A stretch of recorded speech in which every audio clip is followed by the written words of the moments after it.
Abbey Road by the Beatles is hitting its 50th year mark on October 1st. Who better to talk about the album, its legacy, its historical significance, its awesomeness is none other than the Beatle Guru Brooke Halpin.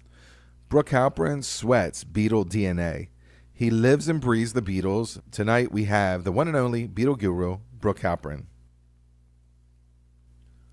Brooke Halpin, welcome to Something Came from Baltimore. Thank you very much for that introduction, Tom, and I always enjoy being with you. Looking forward to talking about Abbey Road. Yeah, we are extremely excited about Abbey Road because I think in my lifespan, this was one of the first Beatles albums that I've had. So I was about 5 when this was introduced to me.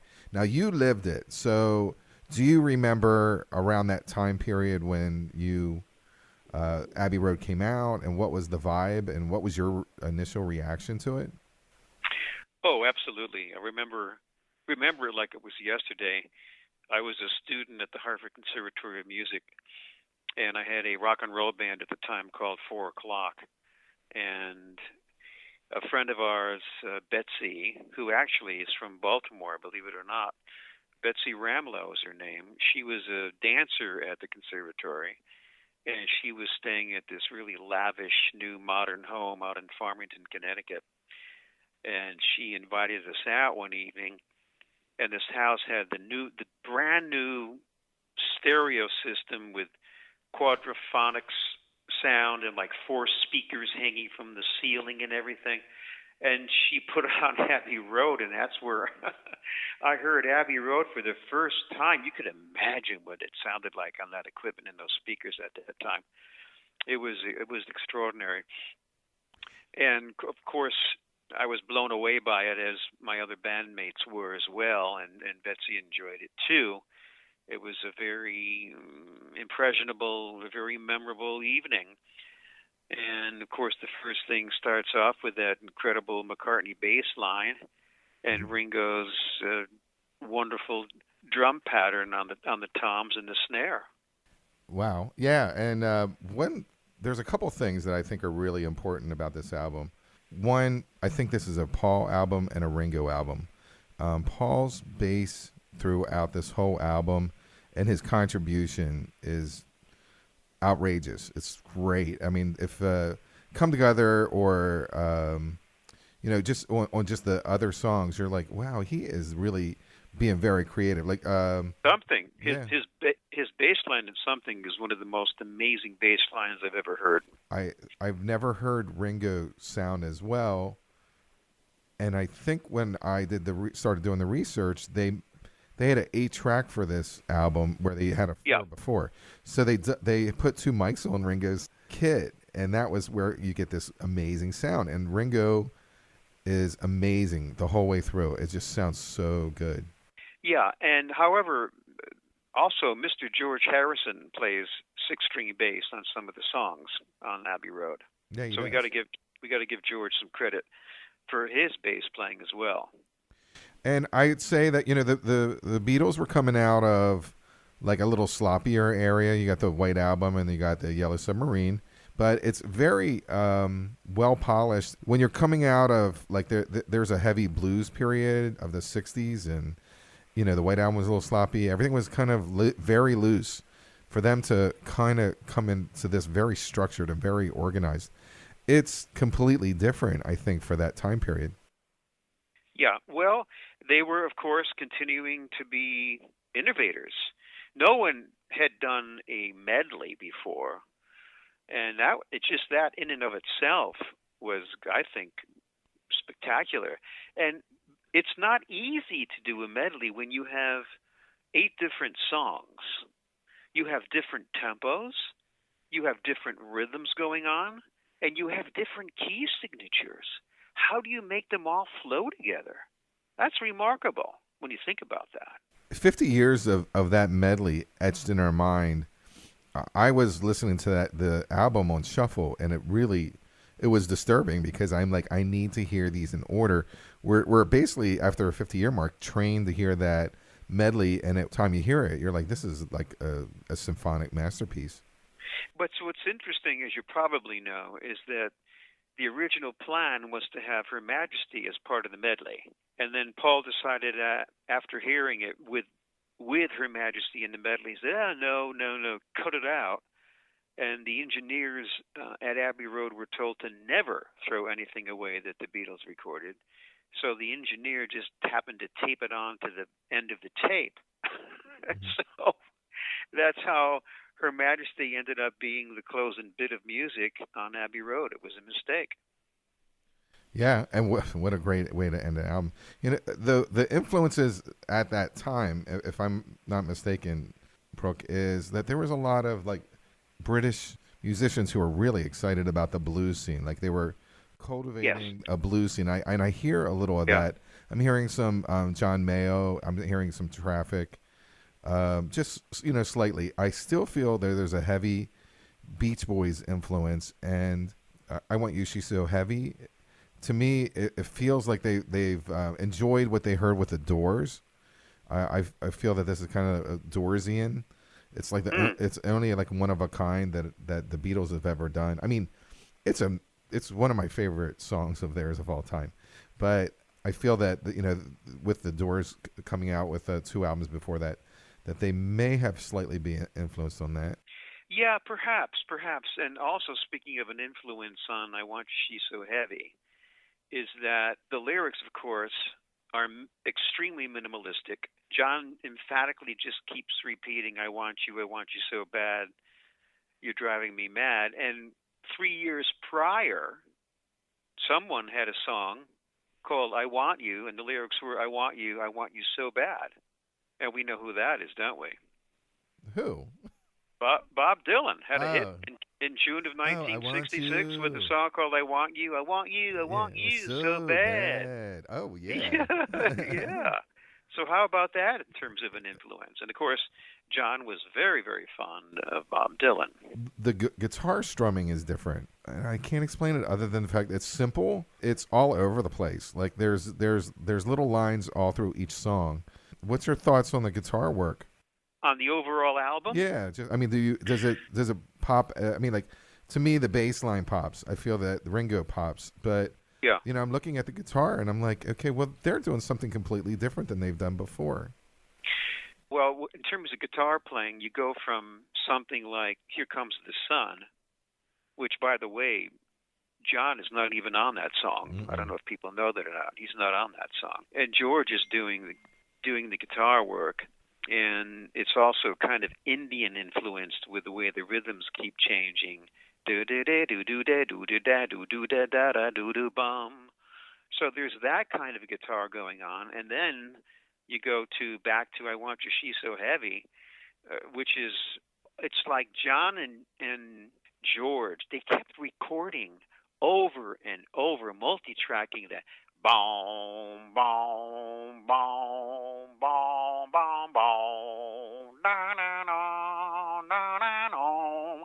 It's a wall of sound. It's a phenomenal sound. Yeah. And again, back then, it was an incredible wave of guitars that were coming through. But that's just part of the song. The other part of the song is blues. It's 100% blues. And John is playing all those lead riffs. And I Want You, She's So Heavy. It's John playing the lead. I love the whole little jazzy break in the middle of the song, which is, to me, is something that, obviously they have some kind of influence with Coltrane, Miles Davis, and this was their little, nod to the cool fusion of jazz, I believe, right there at that middle piece.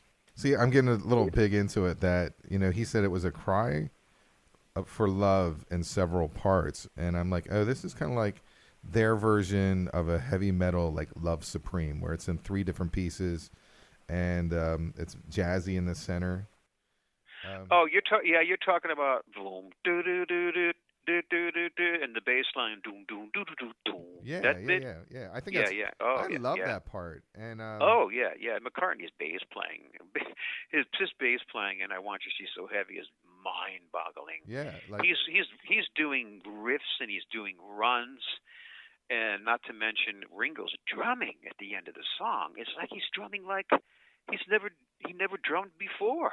Astounding drumming at the end of that tune when the white noise comes in with the Moog synthesizer. Yeah. And in addition to the Moog synthesizer, you've got Ringo doing an overdub of an actual wind machine to increase the white noise sound. And then, of course, the cliff ending, which is what? Nobody in the world at that time would have done an ending like that. Yeah, just, that would be more effective than any kind of fade out. They were considerably. Oh my God, it's so dramatic. To go from, again, extreme density and volume of sound to nothing, to silence. Wow, what an extreme. I ranked my favorite Beatles songs and put them on Facebook recently. I put I Want You at number 12. And I felt that it's just nothing like it. They've never done anything like this. Right, so, that's right. And it's just so cool. Standing back and really looking at a piece of art, I think it's pretty awesome. Oh, yeah, absolutely. So let's go back to let's go to one. We jumped around a little, but Come Together, it starts out the album, and you know what you're talking about, the bass line, yeah, and the drum. What is the is that just a percussion? No, it's John saying "shoot me." I think that's crazy. Of course, it's crazy because he got shot. It's downright scary. Yeah, that he was doing that and saying that "shoot me" in '69, and then of course we know what happened 11 years later. But I think no one really can. It's buried in the mix. See, some people like you say, "Oh, it's some percussion going on." Mm-hmm. People don't know it's John saying "shoot me." I always thought for years it was "shoot do," like "sure do." Shoot, do. And I always would say that. And I was doing research on here, and they're like, it says shoot me. It's an amazing piece of work. And I looked at the lyrics in the middle, and he bagged production. He got Walrus Gumboot.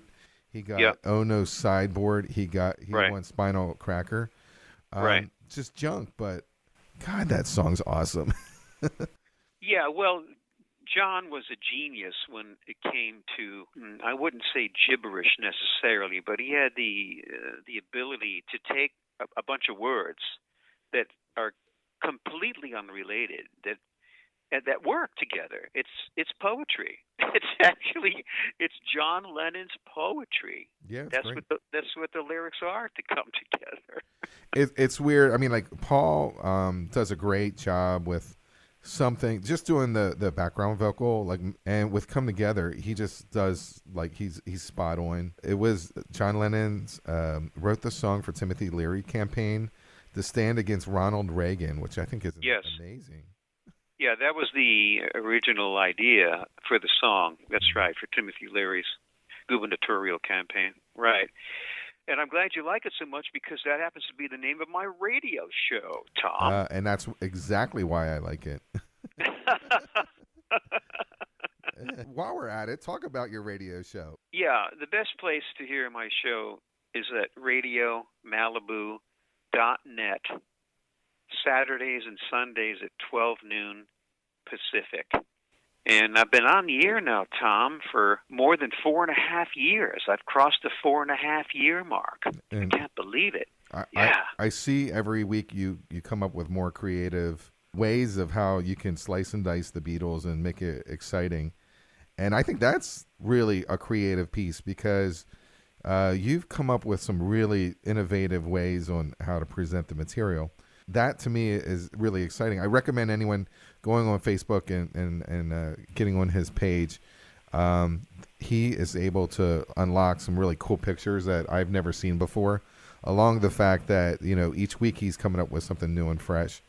And I think that's an awesome way to listen to the Beatles.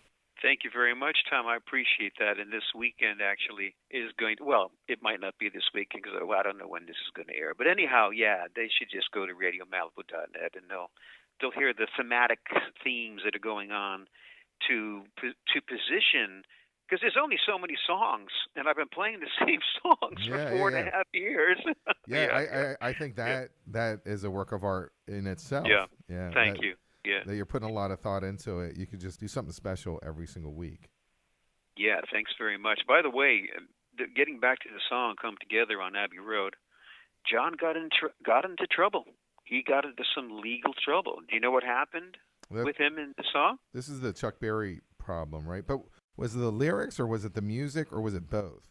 It was both. It was John actually. The melody to "Come Together" is very, very similar to the melody of Chuck Berry's "You Can't Catch Me," and John actually lifted some of the words.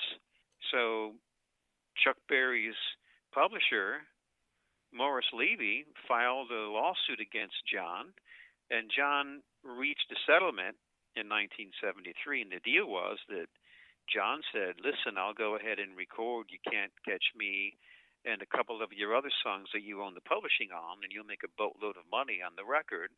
And that record was John's rock and roll album. If it's a Lennon McCartney tune, how did Paul skate out of that? Well, McCartney and Lennon, as you probably know, they had a deal that even like, for instance, on "Give Peace a Chance," McCartney gets a songwriting credit, which is ridiculous because he has nothing to do with the song. But it was John who wrote "Come Together," and Paul didn't write "Come Together," so they just went after John. Wow. I looked at covers. Tina Turner, Soundgarden, Michael Jackson, Elton John, Kate Bush, Aerosmith, and the Smokin' Mojo Filters. Yeah, well, okay. Well, that's appropriate. That's a good name of a band for the lyrics in the song. Yeah, well, it was Paul with a guy from Oasis, one of the guys from Oasis. They did a version of it. Oh, okay. How about that for rare? Wow. By the way, side one opens with "Come Together" and side one ends with "I Want You, She's So Heavy." Initially, John, he wanted all his songs on one side and all of Paul's songs on another side. So he didn't get his wish, but pretty damn close, because side two, of course, is the medley. But he didn't even mention anything about, well, gee, where should we put George's songs? I mean, the only song that was a single was "Something" and "Come Together." That's correct. I felt that "Something" should have been an A side, "Come Together" should have been an A side, and "Here Comes the Sun" should have been an A side. I don't understand how this album could just only spawn one song. One single. Yeah. Well, "Come Together" and "Something" were what is known as a double A-sided single. They were both A-sides. The next song is "Something," and what's your opinion on that? Well, like Frank Sinatra said, it's the greatest love song ever written. Initially, he said it was written by Lennon and McCartney, which didn't go over too well with Mr. Harrison. But then he corrected himself. And what's interesting is that at this time, on the newly formed Apple record label, James Taylor was an recording artist with Apple, and he recorded and released a song on his album called "Something in the Way She Moves." So George just lifted those lyrics, "Something in the Way She Moves." But it wasn't like James Taylor's going to go, "Okay, I'm gonna sue the Beatles." He wasn't about to do that. So George was able to get away with that with any repercussions from Mr. Taylor. I think that the Beatles get a kick out of the fact that this song becomes a song that is a part of the whole Americana. I mean, back in the 60s, and the fact that like a Frank Sinatra would want to do your song, or Ella or Sarah Vaughan, I think is, that's gold. Like "Yesterday" was like that, and I love her. And if they attempted to tackle a Beatles song, I think that's such a level of respect. Oh, that they were like, "Oh God, I can't believe Frank Sinatra is doing my song," and he did a great version of it too. It's a real honor. That's what it is. Yeah, for sure. And by the way, that's Mr. Billy Preston on the organ. That's funny. I have that On, notes. It's a on great. something. Billy Preston really kills. I think it's a great song. It's interesting because John said it's the best song on the album. Oh yeah. John said that. Yeah. John Lennon said that. Yeah. Yeah, yeah. And they were like, it has to be the A side, and it's such a great nod to George Harrison, who Oh, sure. was always stifled, and it was great that he finally had the A side. I don't think he's had some B sides, but I don't think he's ever had an A side. That's right.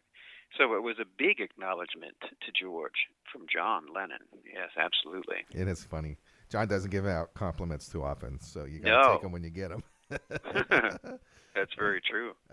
Okay, so we're on to number 3, and this one I was doing timelines because we're at Maxwell Silverhammer, and I'm looking at this, and it's a song of a psychotic guy who's bludgeoning people.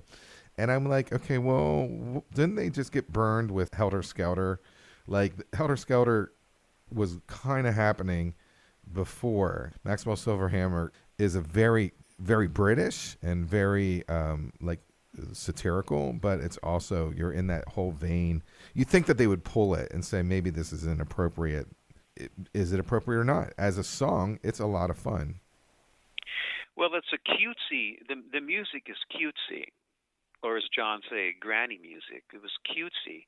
So the juxtaposition of the fun style of the music doesn't quite match the lyrics, actually. It's kind of contrary to one another. And John hated this song so much that he left this recording session and he didn't come back for 2 weeks. Yeah. Wow. That's how much he hated this song. I noticed on here he's missing on some of these tracks. So. Oh yeah, he's not on Maxwell. That's for sure. Wouldn't this be like an early Monty Python? Like, wouldn't this be British and satirical and kind of goofy and? Yeah, I could see that. Yeah, I could see that. Like, okay, well, I got it. Who did a great version of this was Steve Martin on Sgt. Pepper's Lonely Heart Club Band movie album soundtrack. It worked with him too. He went over the top with it. Well, that would be appropriate, sure. Yeah. By the way, that's George playing the 6-string bass on Maxwell. That's awesome. Yeah. Mm-hmm. Yeah, that's awesome. John wasn't involved in any of the vocals either. No, not at all. No. And George said that Maxwell was the worst recording session ever. So George, because Paul is such a perfectionist. It's like the song, it took like a week maybe for Paul to be happy with the recording, and it just drove George bananas, drove him nuts. You could imagine. It seems like it would be a throw-off, simple song, and if you spend a week on it, and John's not coming in for 2 weeks, it's a lot. Yeah, something's wrong. Yeah. Okay, so number 4 is "Oh Darling," and before I talk about it, let me ask you, what do you think about this song? I love it. I think it's one of McCartney's best vocals on a song that he wrote. It's very 50s rock and roll, kind of like a nod to Fats Domino style of a piece of music. But what's interesting with "Oh Darling," and McCartney, again, the perfectionist, he would come in the morning and do the vocals until he was happy with it. It took him about a week before he was satisfied with the lead vocal. And that's John playing the piano. I always thought it was be Paul playing a piano on a song like that, but it's John. And John thought it would have been better if he sang it rather than Paul. I love "Oh Darling." The guitar work is superb. Oh, the arpeggios are just fabulous on that song. Listening to Paul through the years, and he's able to shred. I mean, I think if you look back on it now, he wouldn't have to overdo the shred. I think he had the skill later. Like, you know what I'm saying? Like he really was a perfectionist, but he does it so effortlessly now. It's like okay, maybe he was learning the skill of how to damage his voice. I don't know. Well, actually, he did a year earlier. He did "Helter Skelter." Talk about screaming and shredding. My God. So And he always had the ability to do that because he was inspired and influenced by Little Richard, who was screaming. You know, you can go back to "I'm Down" as early as 65 Sure. vocally. Of course, with "Oh Darling," he really pushes the envelope all the way out, as far as I'm concerned. Helter Skelter and "Oh Darling," I think two songs vocally that he really blows it out. And actually, even on the ballad on "Golden Slumbers," one of the verses, he's pushing it as well vocally. The lyric I'm thinking of is "Smile wakes you when you rise." You know, he's just ripping on that, which is fabulous. Yeah. I went back to the Sgt. Pepper Lonely Hearts Club Band soundtrack, and Robin Gibb had a top 40 hit of "Oh Darling."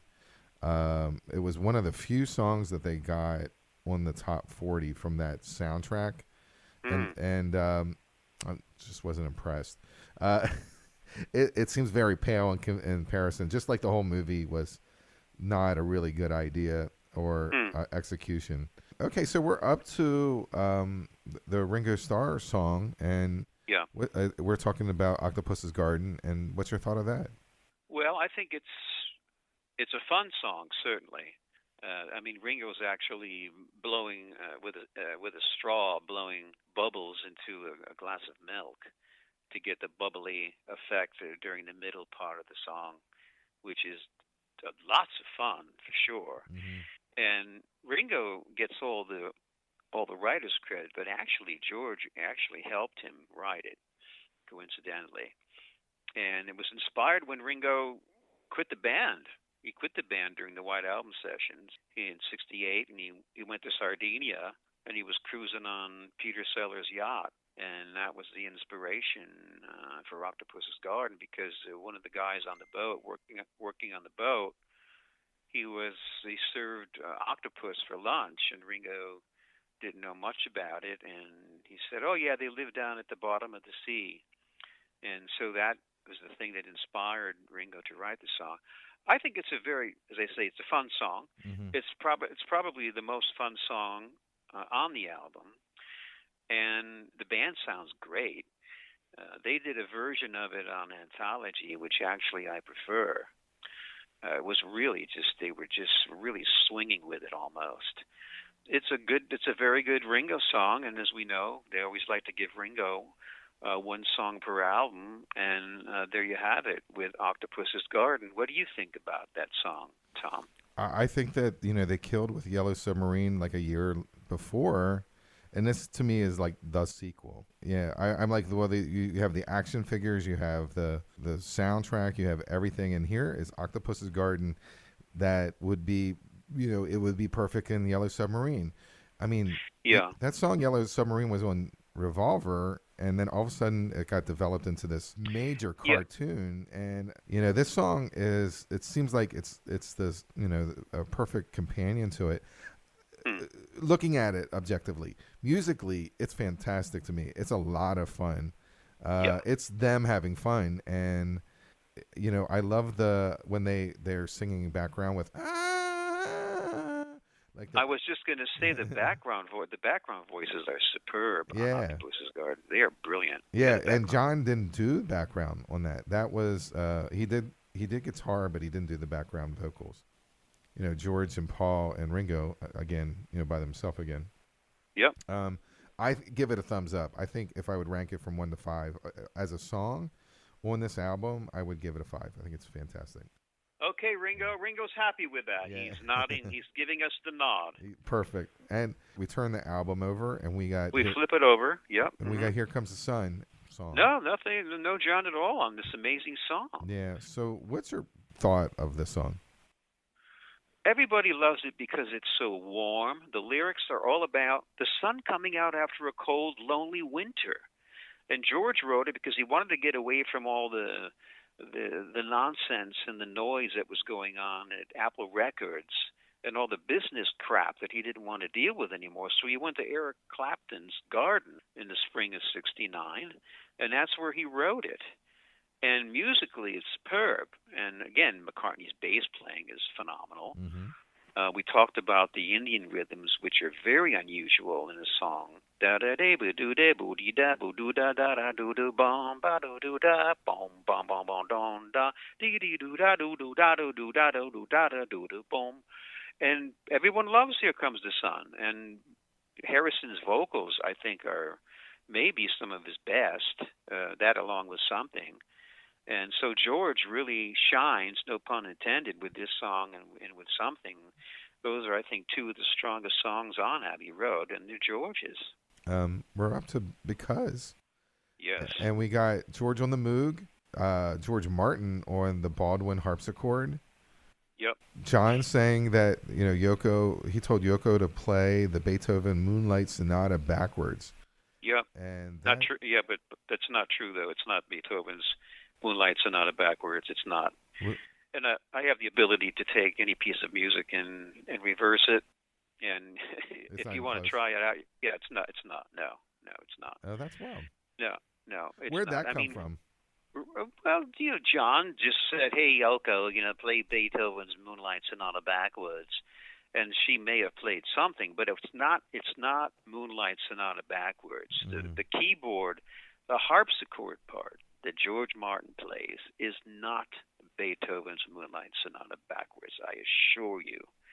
But it does have do do do do do do do do boom boom bom boom boom. Rhythmically, it's similar, but that's about it. Pitch-wise, forget it.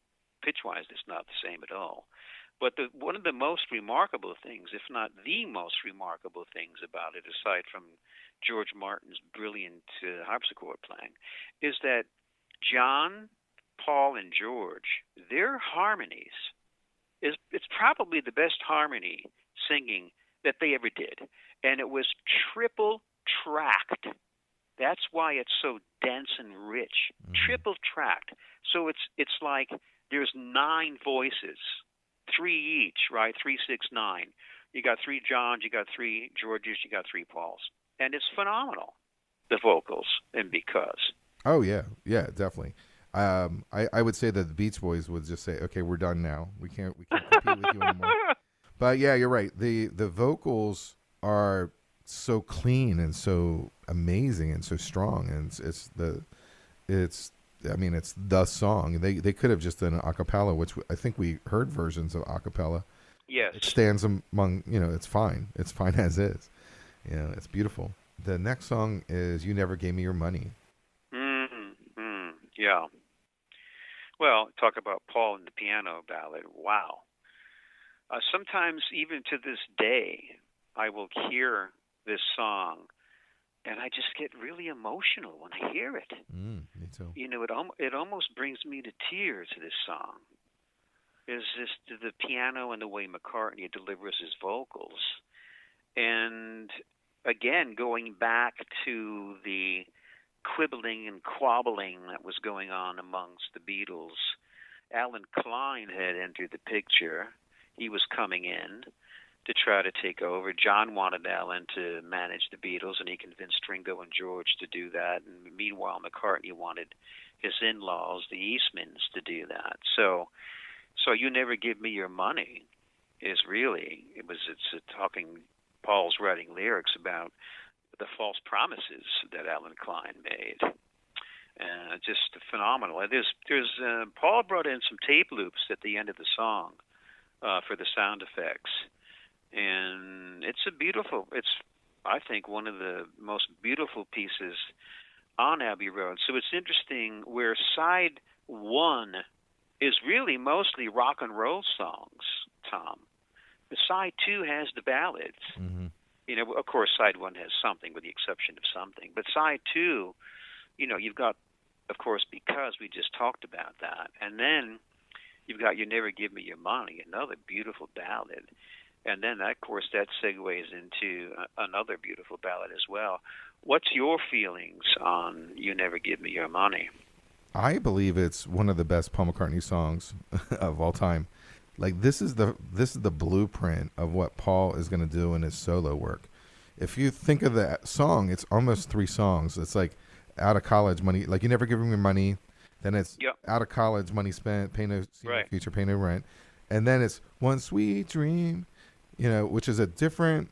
It doesn't really match up to the previous lyrics, and then they get into the 1, 2, 3, 4, 5, 6, 7. All good children go to heaven, which is amazing. Like every piece is amazing, and it's all kind of woven together. And what maybe frustrates some people about Paul or love about Paul is that he does these song collages, and I think that this song in a collage is a collage.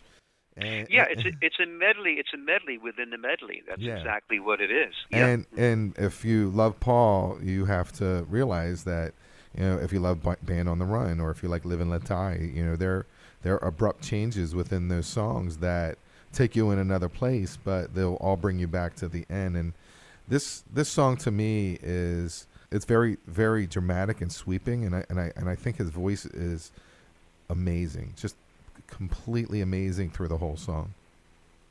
Yeah, it's one of my favorites.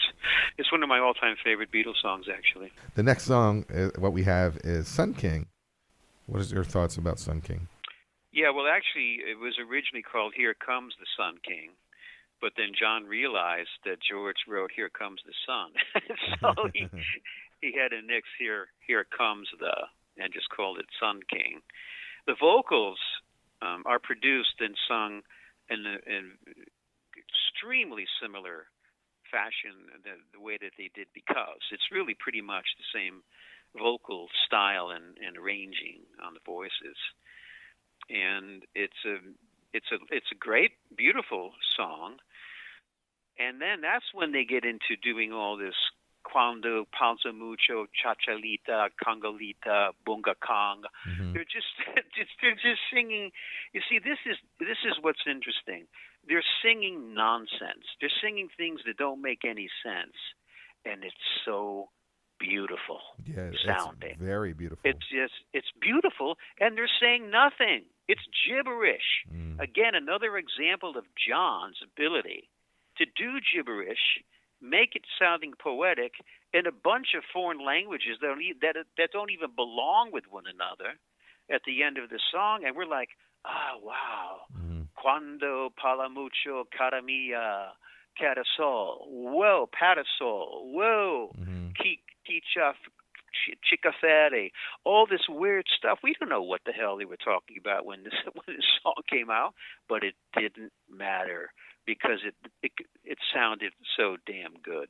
Yeah, another Beach Boys song. Like, okay, we're done now. Beach Boys. Yeah. If you see, there is a dramatic decline in the Beach Boys like creativity after the 1970s. So. They must have said, "Okay, we're done now. We can't go any further." But we were talking about that carnival element that's in. I want you. There is that in the background. There's like that Ferris wheel kind of carnival thing. element that's really cool. They don't need to put that in there. And if you're listening to your headset, you're like, "It is so great that they did," and it's beautiful. It's a very beautiful song. Yeah. The next song is Me, Mr. Mustard, and doing a little research, I thought this was wild because this is something I didn't know. But what did you think of this song? Well, the thing that I love the most about it, believe it or not, this is the second time that Mr. bassman Paul McCartney plays a fuzz bass. The first time he did it was on Rubber Soul on George's Think for Yourself. But the fuzz bass on Me, Mr. Mustard is killer. Mm-hmm. Oh, it's just fantastic. And the sound of the song is great. And John said it was a piece of junk. That's how he talked about Polythene Pam and Me, Mr. Mustard, and things that he had that he just wanted to get rid of. But wow, Jesus, what they did with it. Again, the sound of these little bits. Yeah. And again, the flow, to go from that, into the song and the song that precedes it, it just works. It just works so well. I like Me, Mr. Mustard. The harmony is fantastic. Paul's harmony with John is, I think, some of the best harmony that they do together. Do you feel that John's voice was slowed down Mr. Mustard Sweet. Like is it slowed down, or did he sing that way? Because I think he deliberately sang it that way. That's what I think. it's But great. yeah. It's a great sound. It's a great sound. The background to this is it's a story song, just like some of his other ones, like Benefit for Mr. Kite, where he read something or A Day in a Life. The story is about something he read in the paper about a miserable old man who hid the money up in his rectum, and and I was like, what? Yeah. And so they didn't want to do the whole keeps the a 10 something up his nose. So they put it up his nose instead, which was a lot nicer. Thank you, John. Yeah. And they did in that song. Well, and that has double meaning at that time too. I mean, it kind of makes sense. Oh, sure. But sure. But then they did mention Sister Pam. Like that was in the actual article. So I was like, wow. Like he just kind of like took that right off the paper. And I love this song. This is a really, really cool song. And I find that a lot of people in the 50 years have taken this song and kind of stole elements from it.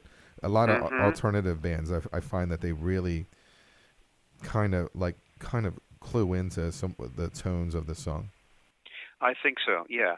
Again, because the Beatles' influence in '69 was just as strong as it was in '64, really. And it's interesting, at the end of the song, it goes into 3/4 time, and John was quite well known at this point for mixing time signatures and meter. He did it a lot with many different songs, and they were John songs, especially like She Said, She Said. It changes meter quite a bit as an example. So at the end of Me and Mr. Mustard, it goes into 3/4 time. Yeah, and it goes right into Polythene Pam. Right, goes into Polythene Pam. Yeah, which is wild. Polythene Pam to me is just rock and roll. Mm-hmm. You know, just big rhythm guitar. John slamming away on an acoustic 12-string guitar. It's not a great song. I don't think it's a great song. But again, it was another bit that he had that he wanted to unload, and it fit perfectly in the melody. Sorry, the medley. Mm-hmm. So it works well there. It's almost kind of like they're almost doing kind of a Kinks thing in a way, a bit like the Kinks. Oh yeah, definitely. Yeah, exactly. This is very kinkish and very British. I wrote down it's very British. This is early punk. The way he's the tone and the way he's singing. The lyrics I wrote, get a dose of her in jack boots and kilt. She's a killer diller when she's dressed to the hilt. She's the kind of a girl that makes the news of the world. Yes, you could say that she was exactly built. Right. This is, if by chance Paul and John worked together, they would have finished this song. That's what it's like, okay, well, this is John's and Paul's not going to play around with it. But there's so much elements here of a fantastic kind of pre-punk song here and British, very Britishy kind of kinky thing, that I think that this would have been an amazing song by itself if they gave it the opportunity. Well, I agree with you, and also the background voices are fantastic, and McCartney's bass line is in your face on this one. Do you think it was sarcastic when he's like, yeah, yeah, yeah? Well, again, that's a throwback and a reference to the very beginning days of the Beatles with She Loved You. Yeah, yeah, yeah. It just sounds kind of angry. That's what I think. Yeah. Yeah, yeah, yeah. Yeah, yeah, yeah. Yeah, so the yeah is obviously it's like a moniker. I mean, it's like a brand. It's the Beatle brand. Yeah, you're right. When they say yeah. So I don't know how many people make that connection, but this is the last time that they're recording together, and in this song they're singing yeah again. And the word polythene, I looked it up because 50 years, never thought about doing it, don't know what it means. It's a type of plastic made right? Thin sheets. I thought it was like plastic, but it's thin sheets that they use to keep food fresh, so it's that yeah, it's a plastic wrap. Yeah, it's plastic wrap. Yeah, Polythene Pam has nothing to do with the lyrics, other than, but it's a cool name. It's just, I just feel like if given the chance to really develop that song, I think it would be a really hot song. I think it's a great song. Well, knowing what was going on back in those wild days of the Beatles, supposedly there was a girl from New Jersey named Pam, and I believe that John, and I don't know about the other Beatles, but met this girl, and supposedly she used to wrap herself up in this plastic wrap. Oh, wow. So there you go. Some Yeah. inspiration there. That makes more sense than anything else. Okay, so it goes right into, okay, well, look out. She came in through the bathroom window.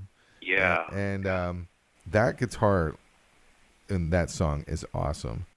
Oh, yeah. The whole song is awesome. The vocals in the background, Paul's vocals. Go ahead, talk about it.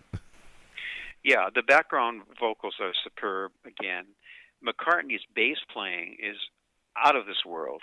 It's syncopated on one of the verses. It's just phenomenal. If you zero in on his bass playing on this song, it'll blow your mind. And it has, some of the lyrics have something to do with Sergeant Barry Dresner, when they were down in Miami. It goes all the way back to February 1964, where he said something about keep your day job, something to that effect. He was joking around, of course, with the Beatles then. And so there's that reference in the lyrics, right? So it's a great bit, and it could have been, I think, as you were saying earlier about Polythene Pam, it could have been developed into more of a full-blown song. Oh, yeah. It certainly warrants it instead of putting it in the medley. But you see, they knew that this was it, and so it's like, okay, well, I've got this bit, and John, you've got that. So why don't we see if we can just sort of weave them together? Mm-hmm. And that's exactly what they did. I guess you're right. So, they're obviously not like collaborating like they did in the past. If they did, this whole album would be different. They were John songs, they were Paul songs, and then you got this medley of the scraps. I mean, they were fantastic scraps. But the one thing about this song is it's one of those apple scruffs, like she came in through the bathroom window, is things that happen a lot. Where those apple scruff girls would go into Paul's house and. One girl actually came. One fan actually went into his house through the bathroom window. That's true. Yeah. So it's just like protected by the silver spoon. It's just kind of like a drug reference again, but maybe they should tell Todd Rundgren or people who have that Beatle X to finish the medley songs up and see what that sounds like. Get some Cheap Trick guys in there. Well, maybe Paul could finish them up and do extended versions. Yeah. Like Paul and Ringo, they're still around. Yeah, if they wanted. I mean, it was their album to begin with. Why not? So you got Golden Slumbers. Oh boy, yeah. Oh boy, that's that's the most emotional piece of music on the record is Golden Slumbers. Once there was a way to get back homeward.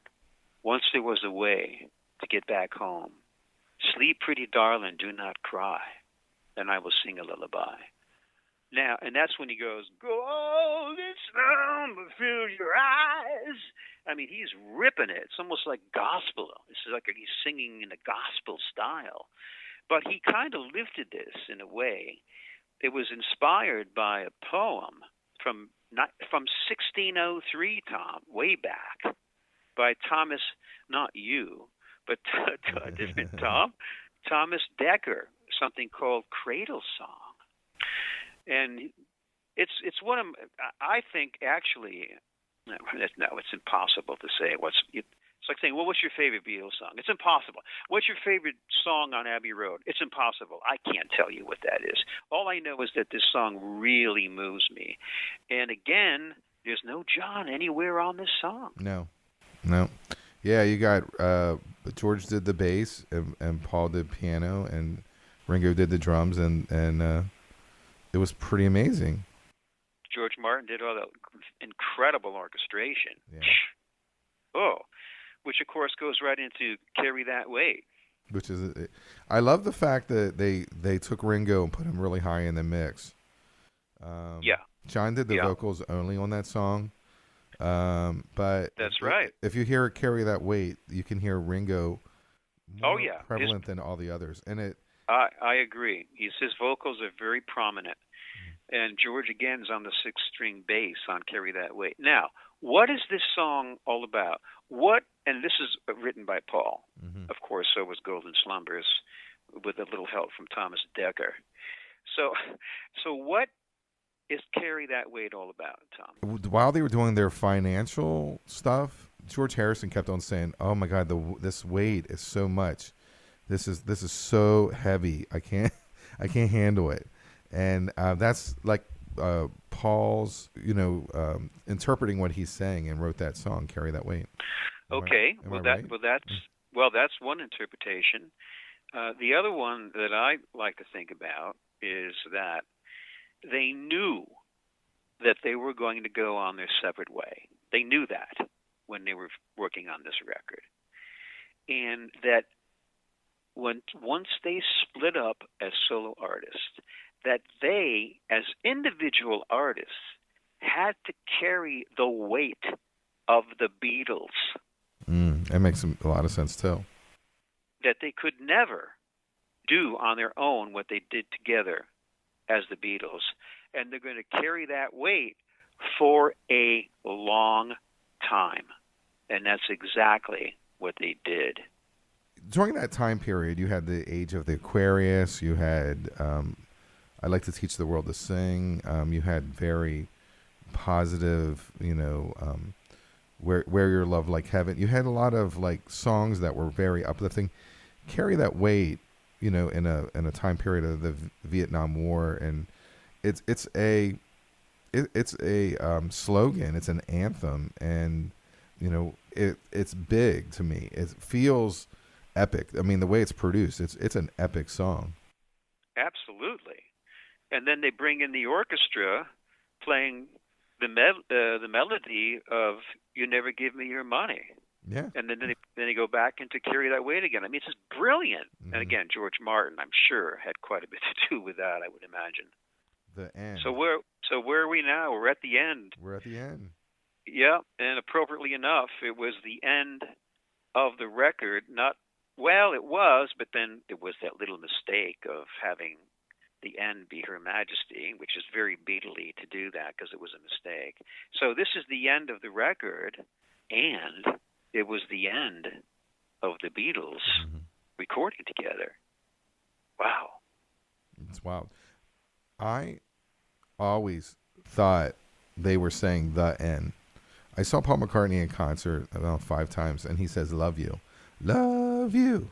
Oh yeah, yeah, yeah. It is "love you." Yeah. I always thought they were saying "the end, the end," and I was like, wow, they've been saying "love you" for 50 years, and I did not know that. It's like this is what you learn when you're listening to intensely the album, and sometimes you put blinders on because I interpret this album as to where I want it to be and to what it actually is. So kind of rediscovering this was awesome, but I had no idea they were saying "love you" at the whole time. Well, what they were saying is, this is the end, folks, all you wonderful Apple Scruffs and all you wonderful fans for all these years, and we love you. Yeah, how cool is that? And you got the one and only Ringo solo, which I thought he did a great job on. It's awesome.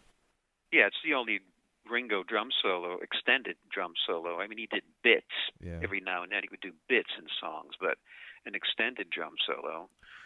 Yeah. And it's, of course, written by Paul. And then the famous John, Paul, and George, of course, doing the trade-off on the guitar solo. So you know who the sequence is, don't you? You probably do, Tom. Paul, George, and John twice. Exactly. Yeah, that's right. Yeah. Now, this is genius, too. It's really cool. And they all have a different sound. And they sound completely different, but also together in this one song, if that makes sense. Well, George's style of riffs that he played, lead riffing, and Paul's are much more similar than John's. John's, to me, is the most different of the three. I agree too. But he was also doing Cold Turkey, and I feel that kind of had that sound to it. Like John had an amazing solo career at 1969. He was, bedding for peace and doing his own things, and this kind of was an inconvenience. He was already working his way out of the band. And he had already formed the Plastic Ono band, and he already announced that he was quitting the band. He made that announcement, just before the album was released, right around that same time. He said, actually, it was before the album was released. He announced to Paul, George, and Ringo that he quit the band, and that he had formed the Plastic Ono band. And he released Cold Turkey a few weeks after the release of Abbey Road, for God's sake. What does that tell you? So, yeah, you're absolutely correct. He was already gone. By the way, it was number one in the UK for a total of 17 weeks. It did a lot better. I think that the reviews for this album were mixed at first. It didn't matter. Yeah. It didn't matter. Yeah, the consumer went out, the kids went out, and they bought it. I mean, number one for 17 weeks, not consecutive weeks. There was 1 week when the Stones got in there with Let It Bleed. But other than that, 17 weeks? Good God. Yeah. In the U.S., it was number one for 12 weeks on Billboard. And what's interesting, too, is that on the cover, they were so well known, no name. There was no name of who the group is, and there was no name of the album. The name of the album, of course, was on the back of the cover. So that, again, was extremely unusual at the time. But there you go again with their originality coming through. Yeah. I've seen more pictures from that photo shoot, and not one time does Paul have a cigarette in his hand, and the other other photo, and it looks like it was put in there on purpose. I saw that he had sandals on for most of the shots. Yeah, one of the. That's right. Yeah. And then all of a sudden, of course. Well, there's not that many. There's not that many. Yeah. I've seen all the photos that were shot by Ian McMillan. He was the photographer. I've seen them all. There's no, as far as I know, unless there was some other photographer. That's probably what's going to happen. Some passerby or maybe someone from Apple. From the studio came out and took some shots. That's probably what we're going to see. It's my guess. It's interesting that one, like, a lot of times when you take pictures of people, you have a roll and he really had very limited, shots, and I believe it's because he had to stop traffic and all that stuff. So you were limited on what you can get, and the one that hit the album cover to me is the best one. Like, he only had like maybe 10 shots. He had 10 minutes to take the shots. Yeah. So you're like, the policeman was holding off traffic so that they could do this. It was a disruption, of the traffic flow on Abbey Road that day. Now, getting back to the sandals, this is very interesting. Someone asked McCartney, said, well, Paul, you had sandals on and then you took them off. His answer, oh, well, it was a hot day, so I took my sandals off. Oh, wait a minute. If it's a hot day, you want to keep your sandals on, because when you take them off, you're going to burn the bottom of your feet on the zebra when you cross the road.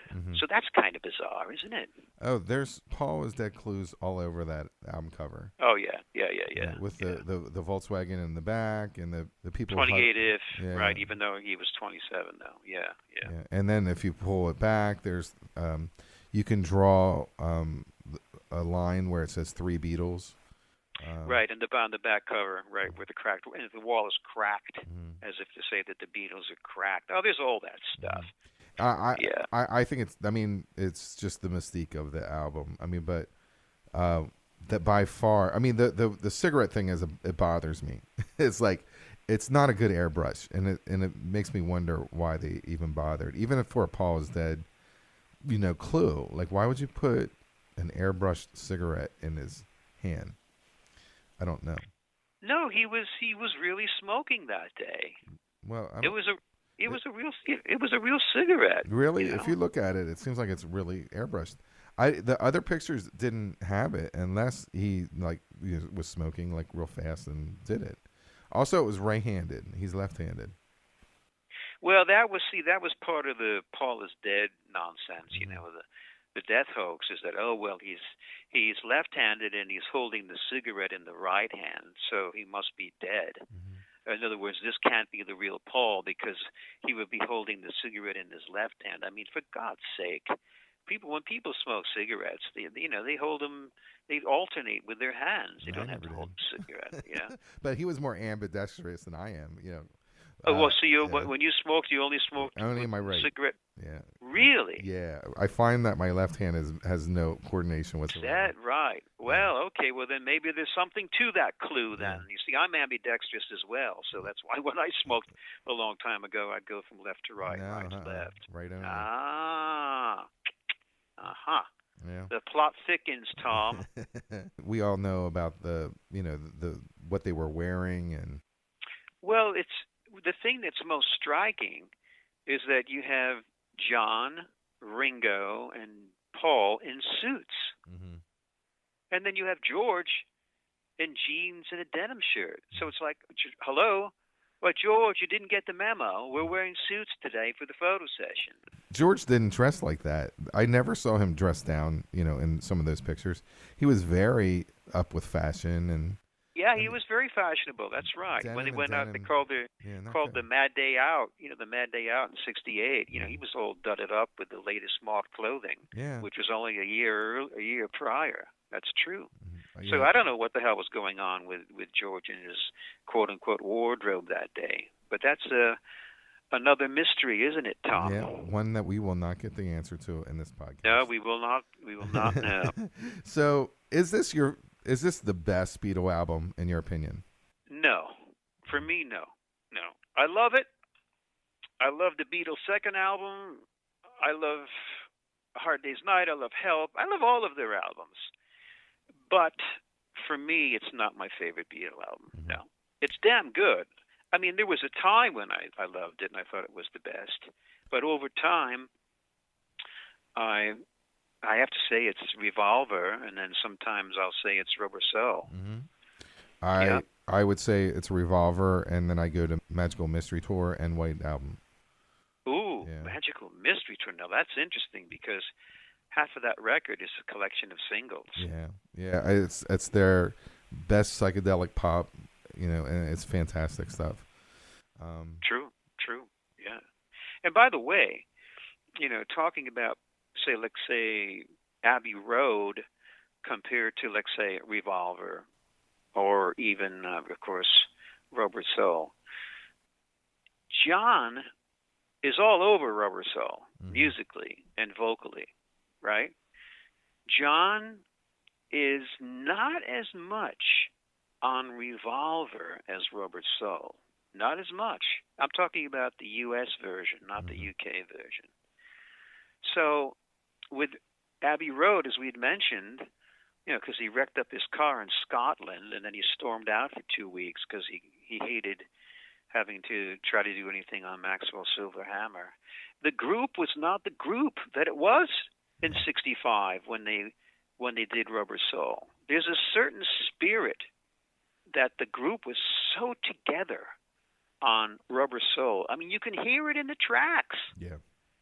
And on Abbey Road, and don't get me wrong, songs like Because and Mind Blowing, the harmonies, the vocals, and the beautiful ballads, A Golden Slumber, and what's the other ballad here? Help me out here. You Never Give Me Your Money, and of course, Something. These are all great songs, don't get me wrong. They're fantastic. But in terms of a group, it's not the same group of musicians that were working together as one unit like they did way back in '65. And that kind of stuff comes through the tracks in the recording studio. And I don't think that happens on some of the tracks here on Abbey Road. Doing this research for this album or review, I was like, wow, they did a lot of really cool stuff in these songs. Like, there's more to this. Just that break of the tape loops that Paul gave with the crickets and the tape loops at the end of You Never Give Me Your Money. Yeah. Awesome. And it's it's just like the the abundance of creativity that this album has just is way over It's the top. fantastic. To other It's pop records. fantastic. No question about it. Yeah, I mean, I feel like I've changed my thoughts about it, but I agree with what you're saying. It's something different. It's not the same. But it's good. It had to be different because the Beatles always moved on, as you were saying earlier. They kept evolving, and this is what they evolved to in terms of their last recording. And combining it with the car accident and John leaving, and by the way, John brings a bed into Abbey Road Studios because Yoko was hurt in the car accident. That didn't go over well. So, that kind of stuff didn't happen. It couldn't have happened back in '65 because Yoko wasn't in the picture. Sure. So it's just an evolution, and this is captures the Beatles in this very specific time. And Abbey Road is a fantastic album. Now you said it was a little lighter. Well, I'd have to say that side 2 is on the light side with some of the stuff with Because and Sun King and You Never Give Me Your Money and Golden Slumbers. But my God, side 1, with the exception of Something, talk about heavy. We come together, and I Want You, She's So Heavy, and Oh Darling, my God, those are screaming out rockers. Bluesy rockers as well. So, yeah, I love Abbey Road. I love it. Yeah. I love it. yeah. No, I love it too. It's not my go-to, but it will be for a while. I'm very excited about the reissue. I'm kind of curious what they have in the vault. I doubt they have that much. I don't think they have a wealth of material like they might have in the White Album, but we'll see what they are able to bring up. And they also have the reissue of Let It Be coming up, which to me will be I hope a treasure trove of music that we've never heard before. We're going to celebrate Abbey Road, which we just did, really, track by track. And I'm probably going to go listen to the whole album right now, and I'm going to love it. Great. Brooke Halpin, Beatle Guru. It's always a pleasure to have you on my podcast. I think I'm creating scenarios for me to talk to you. I'm like, let's do this, because I love Yes, talking you to do. Yeah. Bless your heart. Keep it up. Keep it going. I'm always there for you. Yeah, you are. And I was like, well, let's do this. So I really am glad that you're able to share your Beatle wisdom with us in the world. Again, you have a heavy bio, so I want you to kind of give us a breakdown of your Beatledom that people might not be aware of. Well, I've written 3 books on the Beatles. My Beatle quiz book, Do You Really Know the Beatles? 540 Questions. My most recent book, Listening to the Beatles, Experiencing the Beatles, Experiencing the Beatles, A Listener's Companion. And then I wrote a book based on a true story, a novel called A Magical Mystery Time, which is really a story about this kid from New England who gets messages from the Beatles, positive messages. And he thinks that the Beatles know him, and he thinks that he knows the Beatles. So it's kind of a comedy and a dramedy. I guess you call it a dramedy is what you'd call that one. I do my Beatles radio show, of course. I've had the great fortune to be a guest at John Lennon's birthday party in Syracuse, New York in 1971, where I met John and Yoko and Ringo. And then I met Yoko a number of times when I lived in New York, and she was always very, very nice to me. So I can't say anything bad about Yoko because she was so pleasant to me. I met Paul when he did a fundraiser out here in Beverly Hills back in 2001. We chatted briefly. I wanted to speak with him more, but he was on his way in to go up on stage, so the timing wasn't quite right, but it was great to finally meet him and shake his hand and all. So that's kind of like my Beatle connection, if you will. And we talked about the radio show. Oh, yeah, and by the way, speaking of the radio show, Ringo was on my radio show a couple of years ago. Really? And I interviewed him, and he was just like speaking with you, Tom. There was no like, oh, I'm Ringo Starr. No, it was just down to earth, straight ahead, no attitude, no chip on his shoulder. He's the sweetest guy. I love Ringo very much. We had a wonderful interview with him. And so I do my show, Come Together with the Beatles, every Saturday and Sunday at 12 noon Pacific at radiomalibu.net. I really thank you, Brooke, for taking your time out to talk about Abbey Road, 50 years. It seems weird to me that it's 50 years.